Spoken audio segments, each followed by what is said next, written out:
اس میں کوئی شک نہیں کہ ایمان نام ہے حضور کی محبت کا۔ محبت مصطفیٰ کریم صلی اللہ تعالی علیہ وسلم ایمان کی جان ہے، اور یہ دین اسلام کا بہت بڑا انعام ہے کہ وہ کہتا ہے کہ حضور سے پیار کرو۔ اس لیے کہ جب نبی پاک سے محبت ہو جاتی ہے تو زندگی ویسے ہی آسان ہو جاتی ہے۔ اے عشق تیرے صدقے جلنے سے چھٹے سستے، جو آگ بجھا دے گی اب وہ آگ لگائی ہے۔ کیا ہوتا ہے کہ انسان کے لیے زندگی آسان ہو جاتی ہے۔ نبی پاک علیہ السلام کی جو محبت ہے نا، وہ انسان کے لیے زندگی کو آسان کر دیتی ہے۔ حضور سے پیار ہوتا ہے نا تو بندہ نفرت کرنی ویسے ہی چھوڑ دیتا ہے۔ حضور سے پیار کرتا ہے، ہرس ہوس لالچ ویسے ہی نکل جاتا ہے۔ جب حضور سے محبت ہو جاتی ہے، نماز پڑھنا، درگزر کرنا، درود شریف پڑھنا، قرآن پاک پڑھنا، دین کی خدمت کرنا، حتیٰ کہ جان دینا بھی آسان ہو جاتا ہے۔ نبی پاک علیہ الصلوۃ والسلام کی محبت انسان کو کبھی بھی پریشان نہیں ہونے دیتی، الجھنے نہیں دیتی، تازہ دم رکھتا ہے حضور کا پیار۔ شرط یہ ہے کہ محبت صحیح ہو، اصلی ہو، باطن میں ہو۔ یہ آپ کے ذہن کے اندر کبھی بھی کسی بدبو کو نہیں آنے دے گی، طبیعت کو تازہ دم رکھے گی، سکون میں رہیں گے۔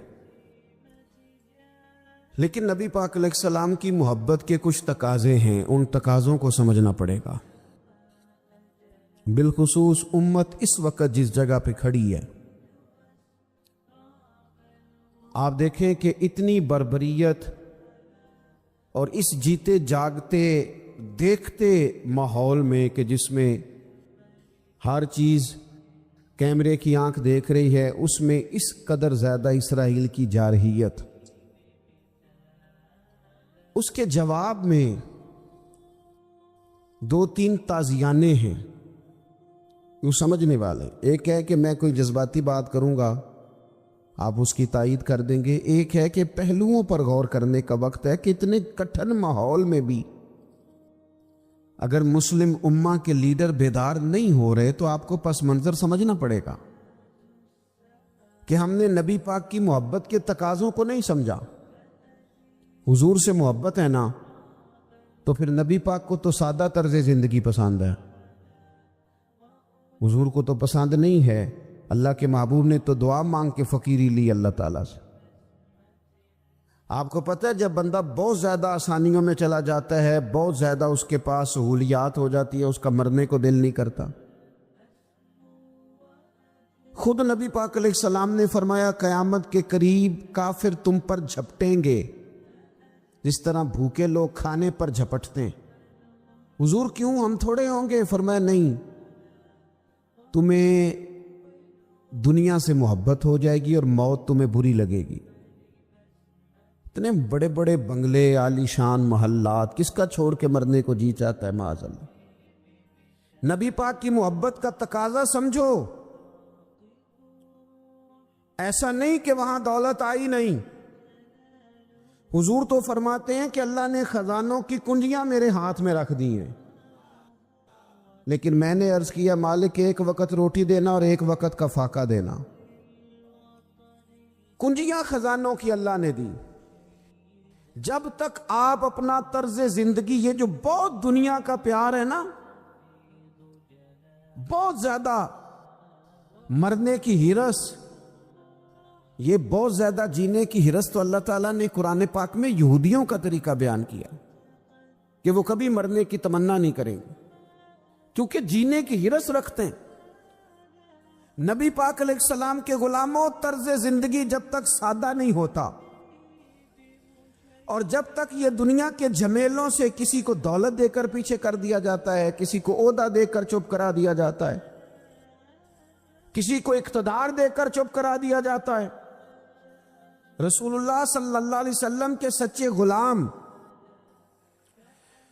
انہیں ایک بات کی سمجھ آ گئی تھی کہ ہمیں ہمارے رب نے کہا ہے قل ان کنتم تحبون اللہ فاتبعونی یحببکم اللہ، اے محبوب آپ ان سے فرما دیں اگر رب سے محبت کرنا چاہتے ہیں تو آپ کی پیروی کریں، اللہ خود ان سے محبت فرمائے گا جب رب بھی ان کا ہو جائے گا، جب رب بھی ان کا کی محمد سے وفاتوں نے تو ہم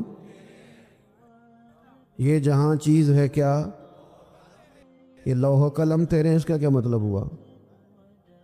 لوح و قلم، قلم لکھتی ہے نا تقدیریں، مقدر فیصلے، تو لوح و قلم تیرے ہیں، اس کا مطلب یہ ہے کہ پھر رب کریم تیرے اوپر فضل کرے گا، اور وہ جن فیصلوں کی امت کو دیانت سے چاہت ہے اللہ اپنے فضل سے وہ فیصلے فرمائے گا۔ جب تک زندگی حضور کی غلامی کی طرف نہیں جاتی وہ اللہ تعالیٰ کی تائید نہیں پاتی۔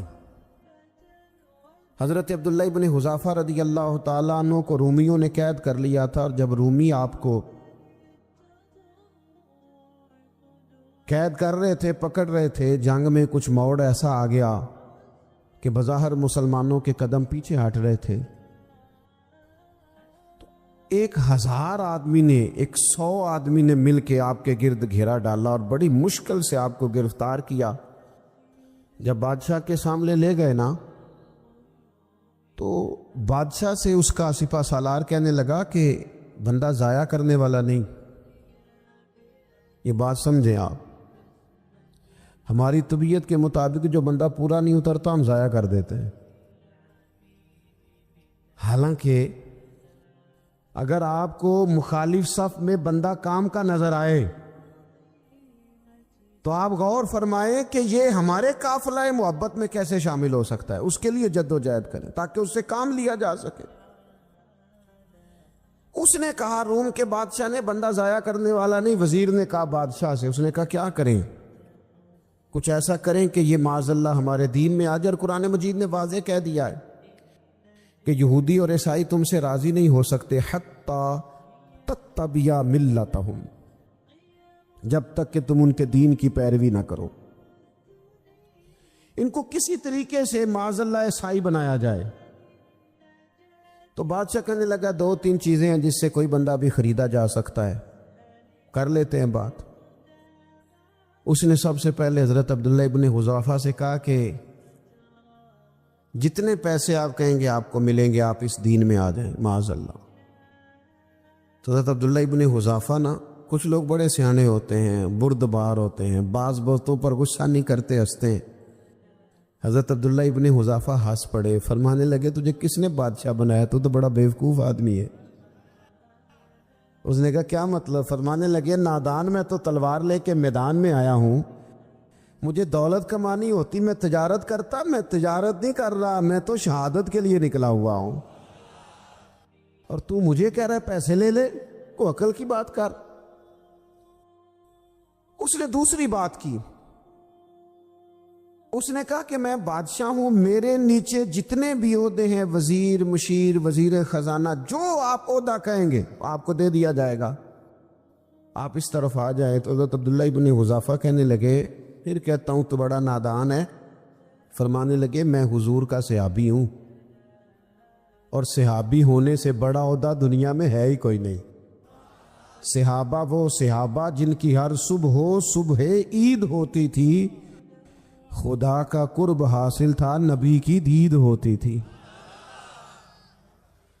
کہا تو مجھے لالچ دے رہا ہے؟ اب انہوں نے ایک نئی چال چلی۔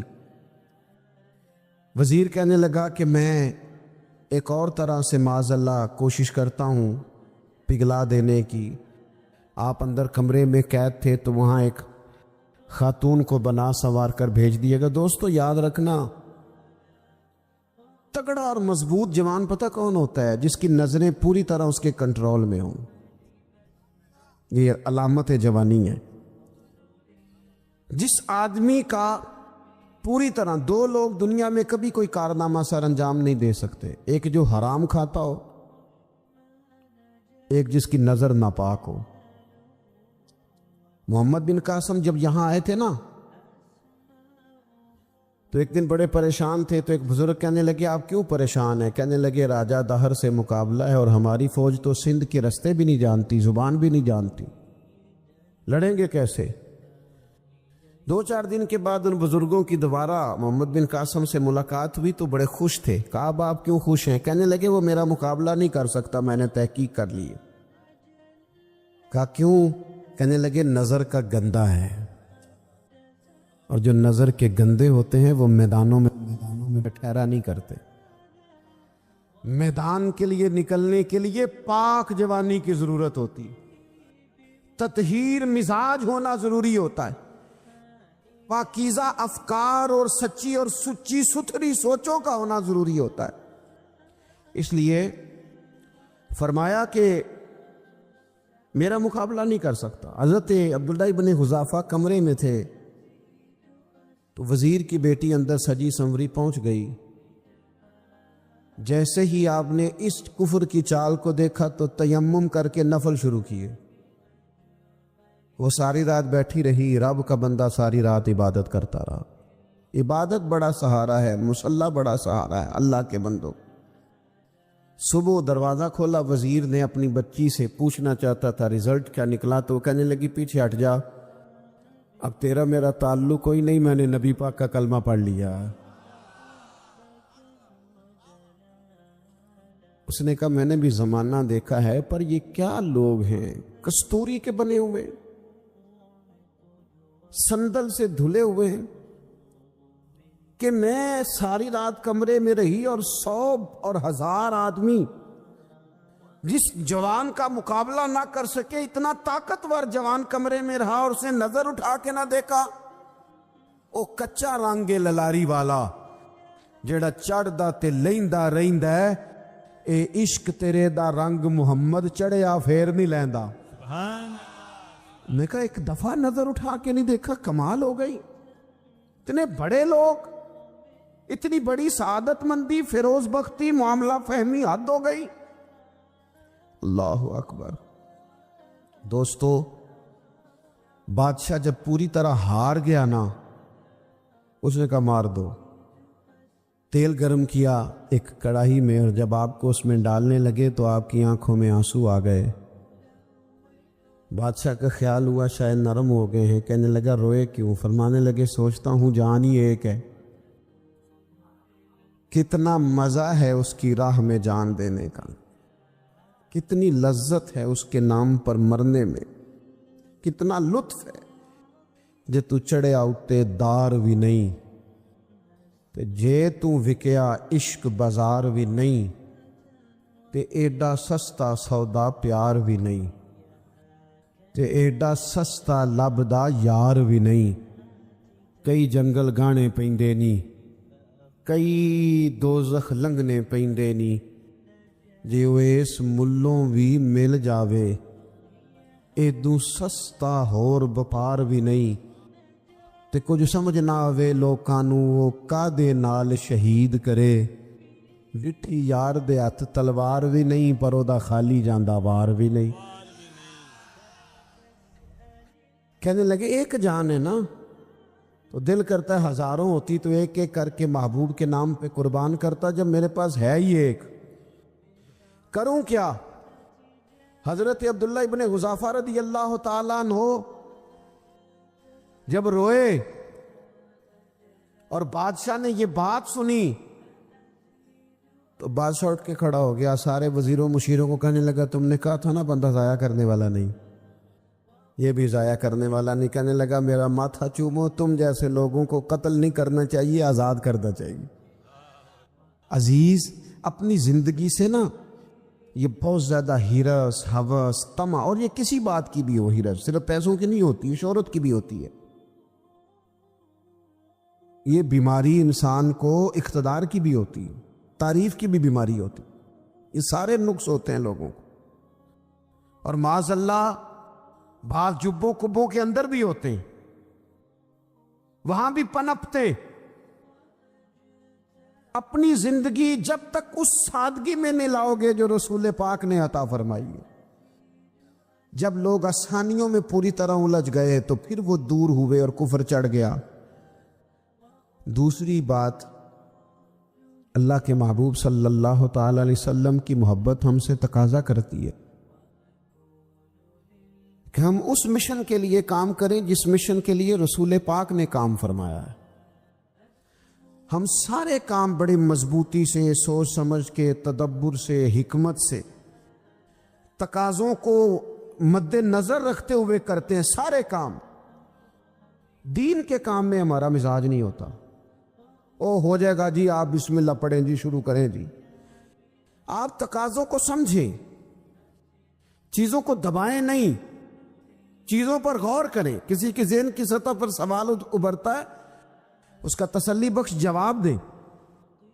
اپنی زندگی میں دین کے کام کے لیے اپنے آپ کو وقف کریں، اور دین کے کام کے بہت سارے پہلو ہیں۔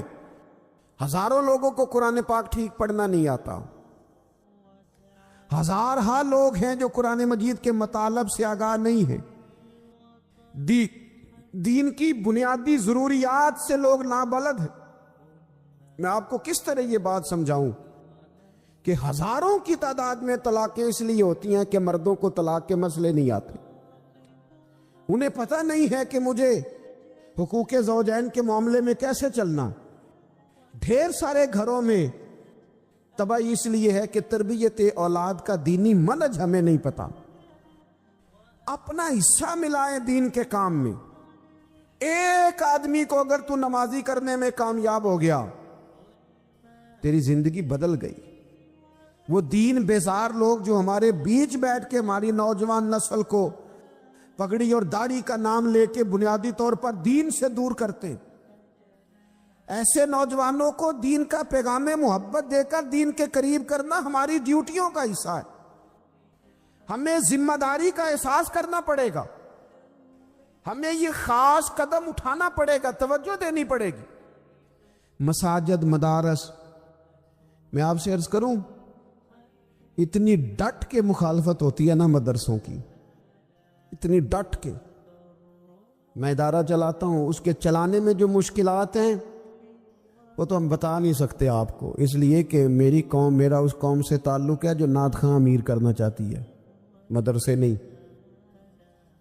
نقیب خطیب پیدا کرنا چاہتی ہے، شعر و شاعری کی زندگی کو پروان چڑھانا چاہتی ہے۔ فقط ہمارا ان لوگوں سے تعلق ہے جو لاکھوں کروڑوں روپیہ محافل پہ لگائیں گے، اور قاری صاحب بیچارے اگر مسجد کا کوئی ہونے والا کام کسی وقت بتا دیں گے تو وہ بڑی مشکل آ جائے گی ان کے لیے۔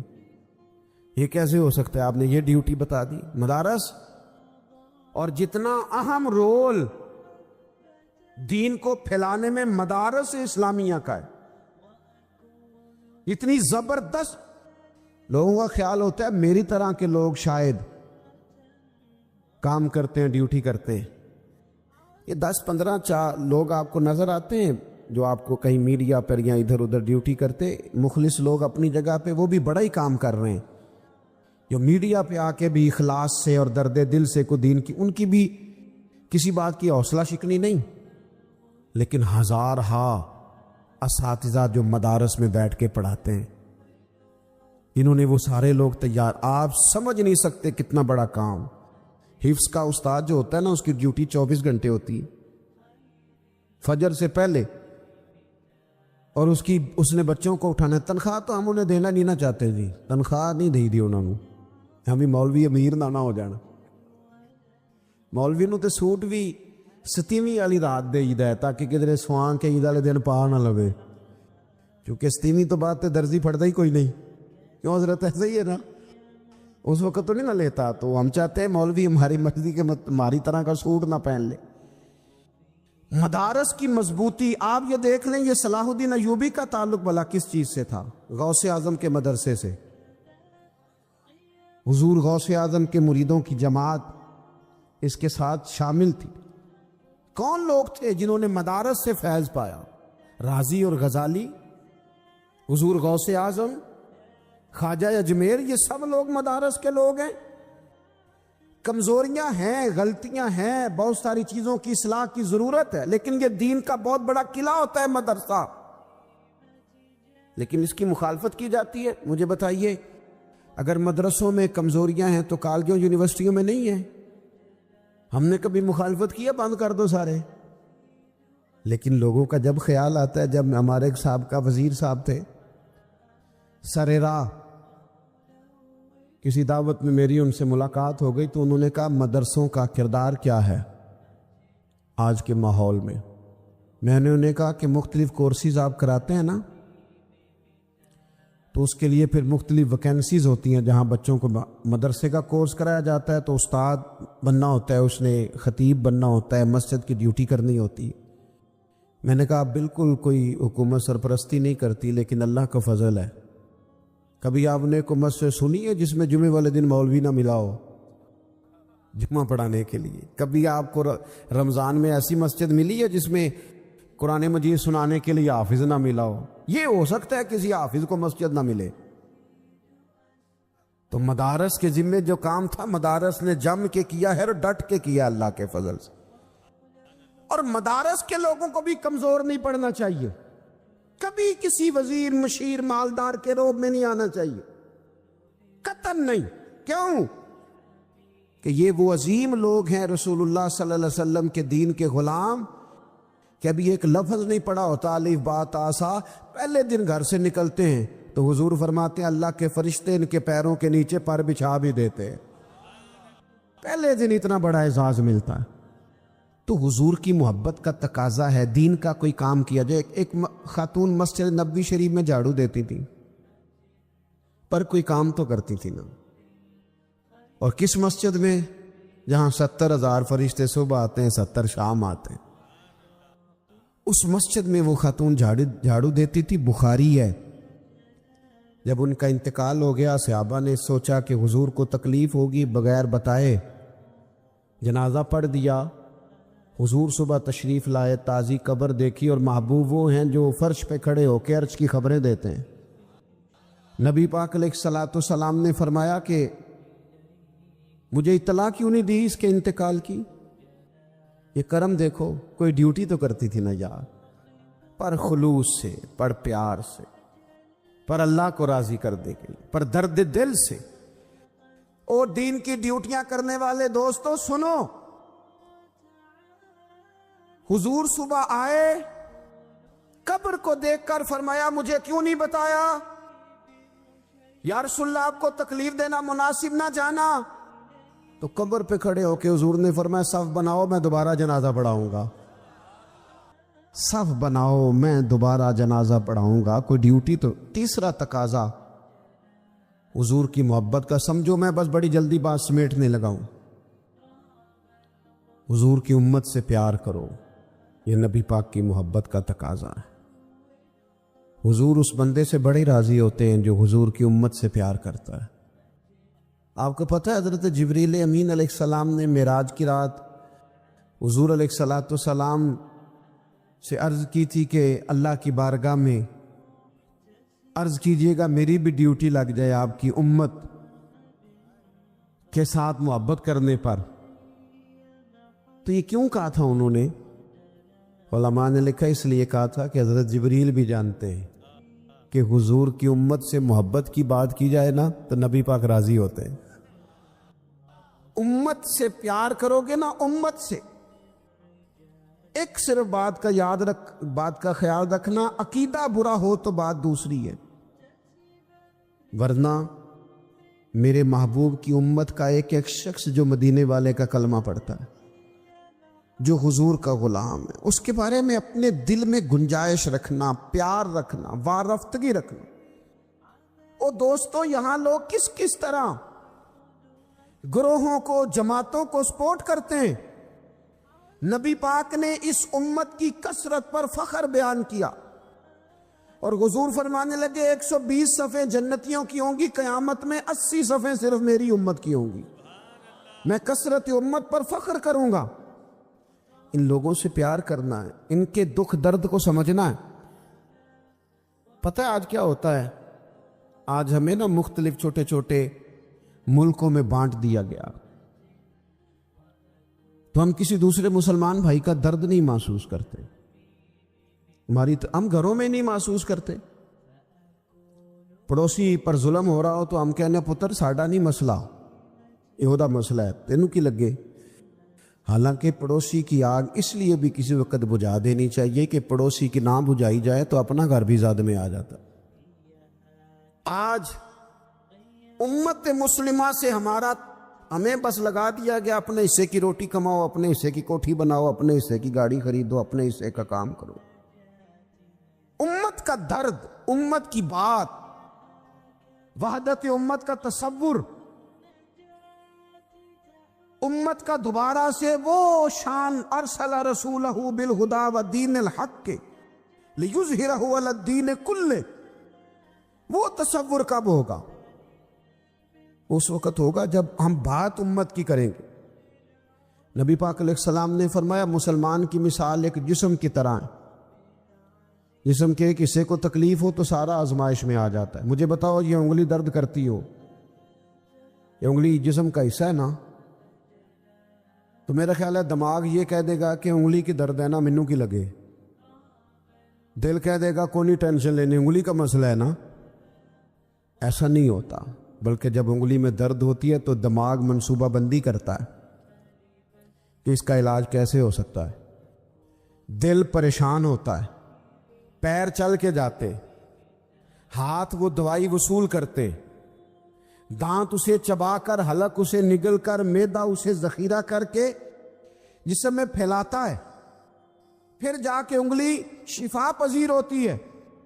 ایک حصے کو درد ہو تو سارا حصہ کام پہ لگ جاتا ہے۔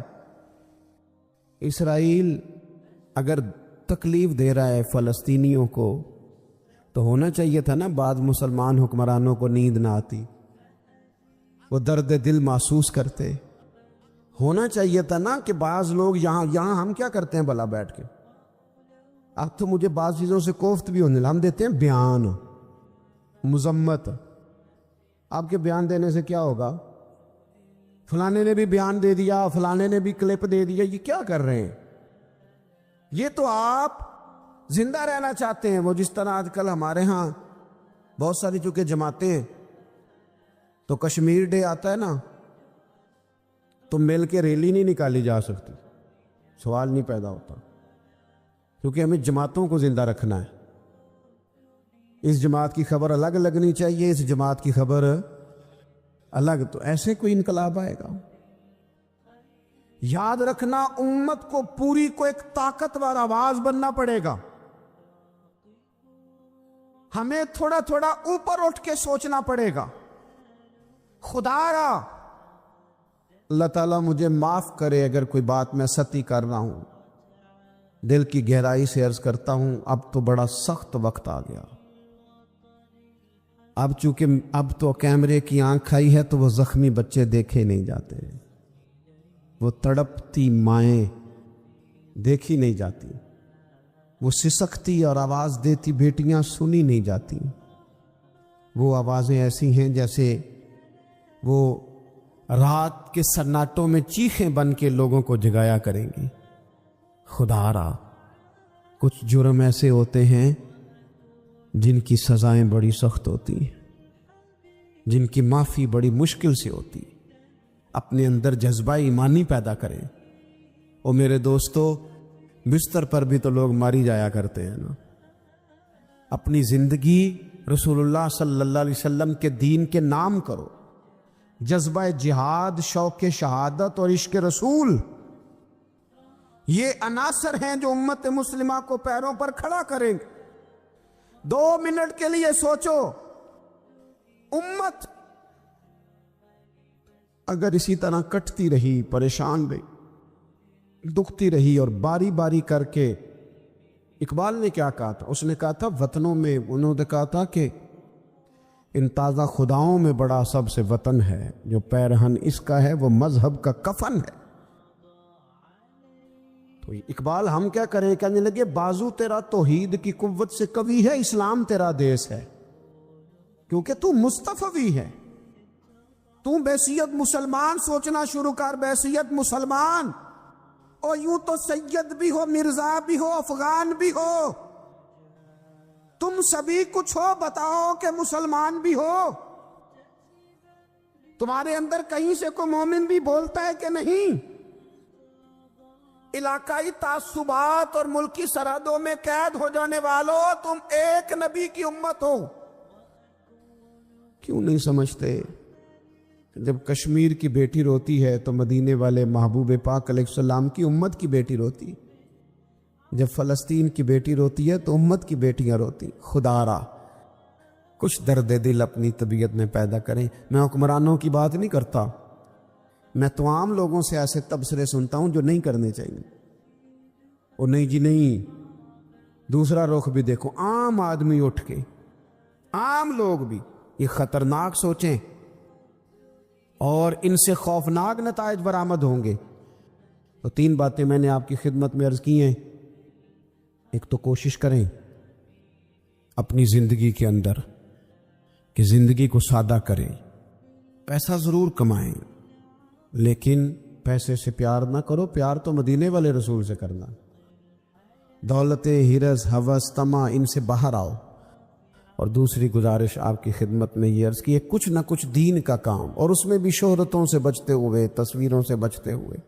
اللہ نے یہ جو زبان عطا کی ہے اس کا استعمال درست کیا جائے، اس کا بیجا، غلط اور غیر معیاری استعمال نہ کیا جائے۔ حدیث پاک میں فرمایا کہ صبح جب دن چڑھتا ہے تو سارے اعضاء وجود کے زبان سے کہتے ہیں کہ تو ٹھیک رہنا، اگر تو ٹھیک رہی تو ہم بھی سارے ٹھیک رہیں گا، اور اگر تو بگڑ جاتی ہے تو ہم سب کے لیے بھی باعث نقصان۔ جملوں کو تول کر بولا جائے، گفتگو شستہ کی جائے، انداز خوبصورت رکھا جائے، اور کوشش کی جائے اچھی باتیں ہی زبان سے ادا ہوں۔ اس لیے کہ نبی کریم علیہ السلام نے فرمایا ہے، تم بولتے بولتے بعض اوقات ایسا جملہ بولتے ہو کہ اللہ تمہارے لیے جنت کا فیصلہ فرما دیتا، اور کئی دفعہ تم بات کرتے غیر محتاط بات کرتے ہو، ایسی بات کر جاتے ہو جو اللہ تعالیٰ کو ناپسند آتی ہے، اور رب تمہارے لیے جہنم کا فیصلہ کر دیتا ہے۔ بہت سوچ کر بات کی جائے، غیر معیاری گفتگو نہ کی جائے، بے جانا بولا جائے، بلا وجہ گپیں نہ لگائی جائیں، بغیر کسی سبب کے باتوں کو تول نہ لیا جائے۔ بہت زیادہ بولنے سے انسان کے لفظوں کی حرمت، اس کے جملوں کی قیمت جاتی رہتی ہے۔ سمجھانے کے لیے بھی معقول سا تھوڑا سا انداز اختیار کیا جائے۔ دوسری بات یہ ہے کہ ہم جو بولتے ہیں، جو بات کرتے ہیں، اس کا سوسائٹی پہ اثر ہوتا ہے۔ آج بھی ہمارے ماحول کے اندر زبانوں سے کہے ہوئے پراپوگنڈے زیادہ معروف ہے اصل کی نسبت۔ بیسیوں لوگ مسئلہ پوچھتے ہیں کہ جو بندہ عمرہ کر لے اس پہ حج فرض ہو جاتا ہے، حالانکہ اس کی کوئی حیثیت نہیں ہے، لیکن بات چلی ہے تو چل نکلی ہے۔